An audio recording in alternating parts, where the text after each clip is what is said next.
Hello everyone, welcome back. I hope you all are doing great at your place. This side Chavi, and this is part 3rd of chapter Political Theory and Introduction.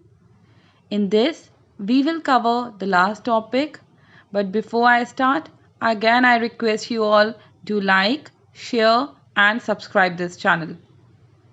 Students, we have already discussed about what is politics, what do we study in political theory, why should we study political theory, etc.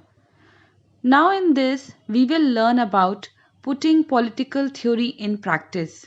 As we have already learned about political theorists in our previous video, today we will start with that political theorists clarify the meaning of political concepts by looking at how they are understood and used in ordinary language. They debate, examine the diverse meaning and opinions in a systematic manner. As we have studied that human beings have opinions on various issues. Different humans, different people have different opinions.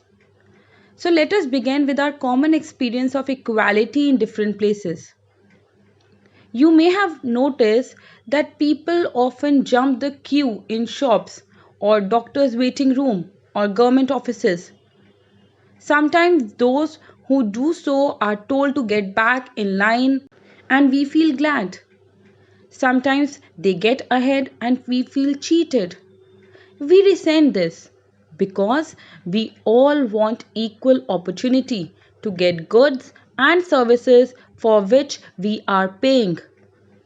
So, when we reflect on our experience, we understand that equality means equal opportunity for all.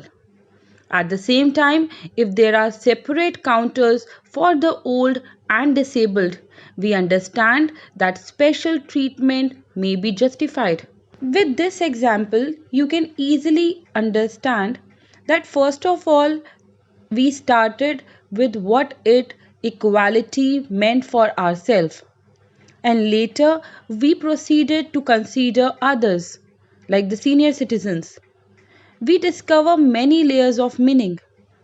We have been doing political theory without realizing it. This is all we are going to learn in this book because in political theory we have different definitions of one concept. Either it is freedom, equality, or justice. Because terms like equality, justice, freedom concern our relationships with other human beings rather than with things. So this is all about today. I hope you have understood the last topic as well. For any query you can ask me in the online class. Please do this question in your register. Thank you everyone for watching this video. Take care.